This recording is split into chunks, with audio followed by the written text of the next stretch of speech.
हाथ घर आया तो वो मुंह सर लपेट कर सो रही थी। अनमोल, अनमोल, कई बार आवाज़ देने के बाद भी वो नहीं उठी। वो समझ गया था कि अभी भी नाराज़गी दूर करने का इरादा नहीं है। देखो, अब मान जाओ, मैं सॉरी कर रहा हूँ। बंद मगर जंबिश करती पलकें इस पर अनमोल के नाटक की हकीकत बावर करवा गई। मतलब वो जानबूझकर उसे सता रही थी। देखो, ऐसे मेरे सामने बेसुध लेटी रहोगी तो मेरा ईमान डोलते देर नहीं लगेगी। फिर मैं तुम्हारी नाराज़गी की परवाह किए बगैर शुरू हो जाऊंगा। हाथ की ऐसी धमकी पर वो तिलमिला उठी। हाँ, मैं हूँ ही बेफालतू खिलौना जिससे आपका जब दिल चाहेगा खेलेंगे, जब दिल चाहेगा दूर फेंक देंगे। वो उठकर बैठते ही चीख पड़ी। अस्तगफिरुल्लाह। हाथ ने उसकी ऐसी तलखी पर कानों में उंगलियां फंसाई। चलो, आज मैं तुम्हारे लिए एक ताज़ा गज़ल याद करके आया हूँ, वो सुन लो, फिर बोलना नाराज़गी है कि नहीं। भाड़ में जाओ तुम और तुम्हारी फजूल शायरी। वो मुंह के हजारों जावे बिगाड़ती स्लीपर पहनकर ड्रेसिंग टेबल के सामने जा बैठी। थोड़ी देर पहले ही वो नहाई थी और उसके घुंघराले बाल सूखने के बाद उलझ चुके थे। अपने बालों को देखकर वो आंखें मीच कर रह गई। अर्ज किया है मेरी जान। हाथ की आवाज़ दोबारा समातों से टकराई। एक बार उसने कोई गज़ल याद कर ली तो दुनिया की कोई ताकत उसे अपनी गज़ल सुनाने से नहीं रोक सकती थी। अनमोल भी सब्र का कड़वा घूंट पीकर रह गई। तुम हकीकत नहीं हो, हसरत हो, जो मिले ख्वाब में वो दौलत हो। मैं तुम्हारे ही दम से जिंदा हूँ, मर ही जाऊँ जो तुमसे फुर्सत हो। कितना झूठा है ये इंसान। गज़ल के मिसरों पर अनमोल के दिल ने जो तबसरा पेश किया वो सरासर शायर के इंतखाब की तौहीन था। तुम हो खुशबू के ख्वाब की खुशबू और इतनी ही बेमुरव्वत हो। तुम हो पहलू में बरकरार नहीं, यानी ऐसा है जैसे फुरकत हो। तुम हो अंगड़ाई रंगों निखत की, कैसे अंगड़ाई से शिकायत हो। अपने जैसी ही गज़ल याद करके आया है घर की।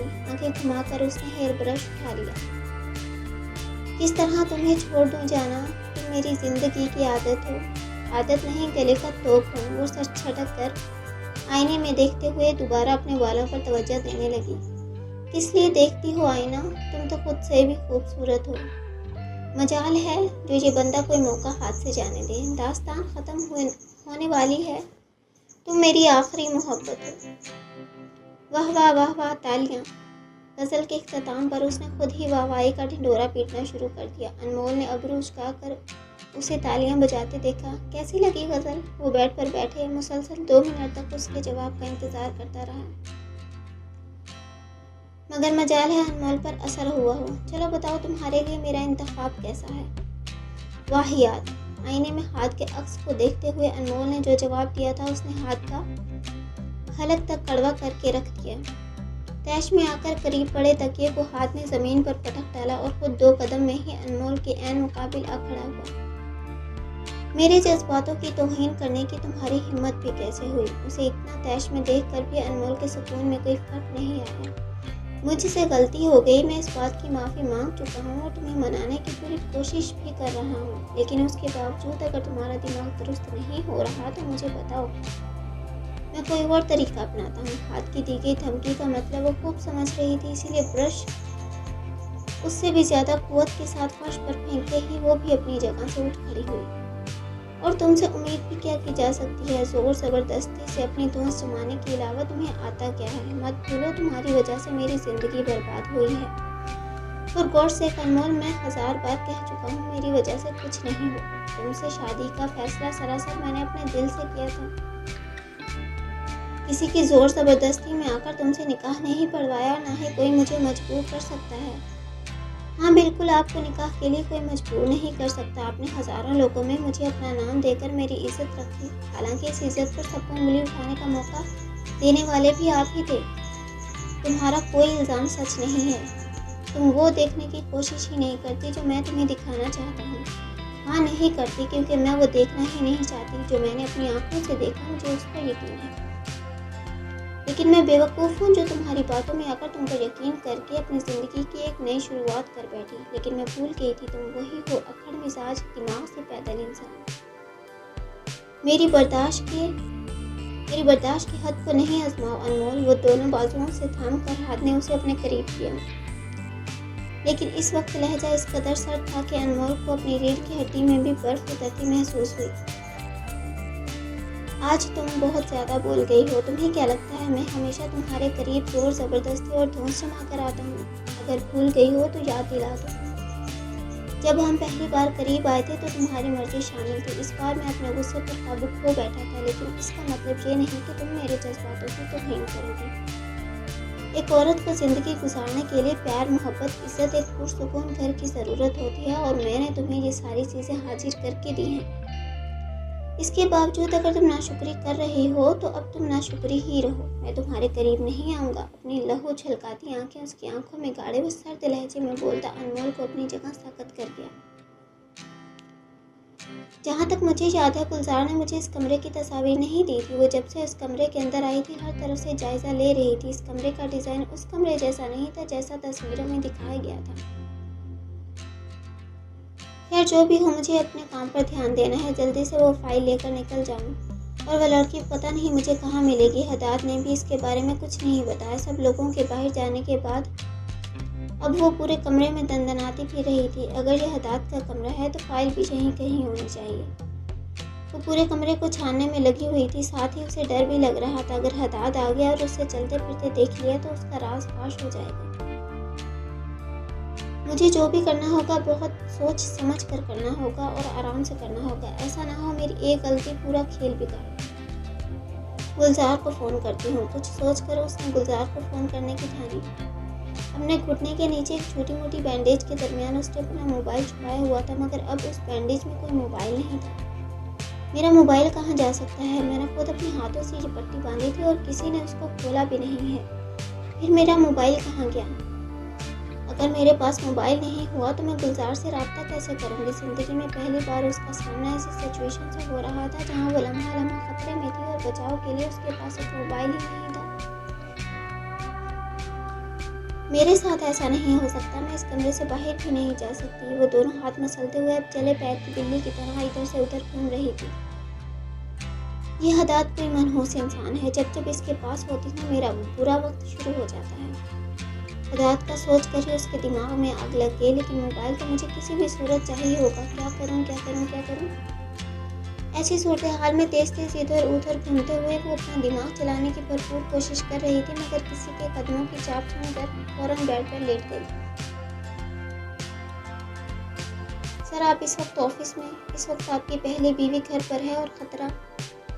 मैं बस कुछ देर के लिए आया हूँ। तेज तेज चलते हुए वो अपने केबिन में आ बैठा। अहमद भी उसके पीछे दौड़ता हुआ आया। ये मोबाइल लो अहमद और इसका सारा डेटा निकलवाओ। इसमें जितने भी नंबर फीड हैं इन सब की डिटेल मुझे कल तक ला कर दो।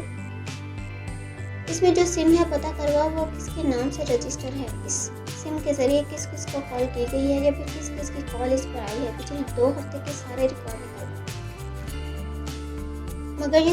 मगर सर ये मोबाइल है किसका? मगर का वक्त नहीं है अहमद। मैं तुम्हें सब बता दूंगा।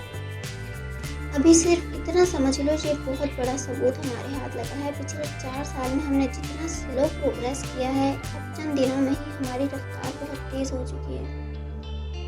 या फिर यूं कहो कि किस्मत हमारा साथ दे रही है। हर जुल्म ज्यादती की एक इंतहा होती है और मैं बखूबी देख रहा हूँ इन लोगों का बुरा वक्त शुरू हो चुका है। ठीक है सर, मैं कल तक डिटेल निकलवा कर आपको देता हूँ। अहमद मोबाइल उठाकर जाने लगा, मगर हदाद की आवाज़ पर वापस रुक गया। अच्छा सुनो, अब मैं स्टेशन कम ही आया करूँगा। कुछ अर्सा तक घर से ही ऑपरेट करेंगे और तुम भी कुछ ऑफिसर्स के साथ घर के आसपास सादा कपड़ों में रहना। कभी भी कुछ भी हो सकता है। जहाँ तक हदाद देख रहा था मंजिल दूर नहीं थी।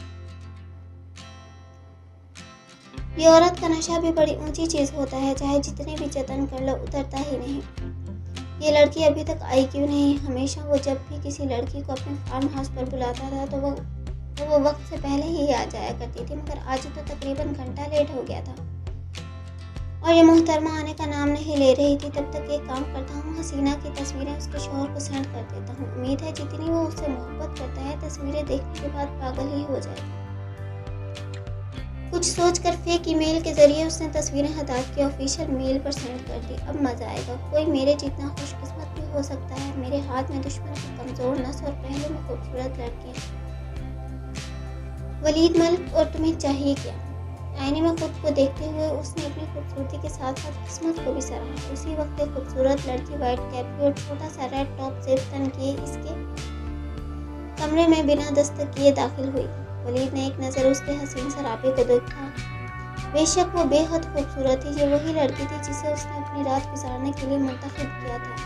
तुम घंटा लेट क्यों आई हो? वलीद अपनी शर्ट के बटन खोलता हुआ उसके करीब आने लगा। डार्लिंग, मैं वेट करो, इतनी भी क्या जल्दी है? अभी मैं आई हूँ और तुम? वो नाजो अदा दिखाना चाह रही थी, मगर वलीद ने उसे कमर से पकड़कर अपने करीब किया और उसका खूबसूरत मुंह दबोच कर बोलने से रोका। जितने पैसे तुम्हें मिले हैं उस हिसाब से तुम्हें 4 घंटे पहले आकर मुझे खुश कर देना चाहिए था, मगर तुम तो घंटा लेट हो। लेकिन कोई बात नहीं, मुझे अपनी पाई वसूल करना आती है। होठों पर मुस्कुराहट और आंखों से शरारे टपक रहे थे। कुछ पल के लिए उस लड़की का दिल मुट्ठी में आ गया। मैं यहाँ तुम्हारी खिदमत करने ही आई हूँ। वो बमुश्किल मुस्कुरा पाई। वलीद ने उसके हाथ में पकड़ा छोटा सा हैंडबैग खींच कर दूर फेंका। तो चलो शुरू करते हैं। इस लड़की को बाजू से पकड़कर बेड पर धक्का दिया। वो ऊंधे मुंह बेड पर जा गिरी। जैसे ही वो सीधी हुई, वलीद इसके ऊपर किसी भूखे जानवर की तरह झपट पड़ा। दोनों हाथों से उसके टॉप को दरमियान से चीर कर उसे अनजाने से खुशी मिली। अगले ही पल वो उस लड़की के सीने को किसी वहशी दरिंदे की तरह नोच रहा था। कुछ वक्त तक तो वो बर्दाश्त करती रही, लेकिन फिर तकलीफ नाकाबिले बर्दाश्त हो गई तो उस लड़की की चीखें पूरे कमरे में गूंजने लगी। इतनी आहो बका से बेजार होकर वलीद ने उसके मुंह पर सन्नाटेदार तमाचा दे दिया। चुप कर साली, मेरे सामने ड्रामे करती है और ये चीखो पुकार अभी से क्यों? अभी तो मैंने शुरुआत की है। एक कमीनी मुस्कुराहट चेहरे पर सजाए उसे घूरता वो बाएं हाथ से उसकी कैपरी का बटन खोलने में कामयाब हुआ। और फिर उस लड़की के साथ जो होना शुरू हो गया था, उसके सामने कुछ देर पहले वाला दर्द तो बेमामूल था।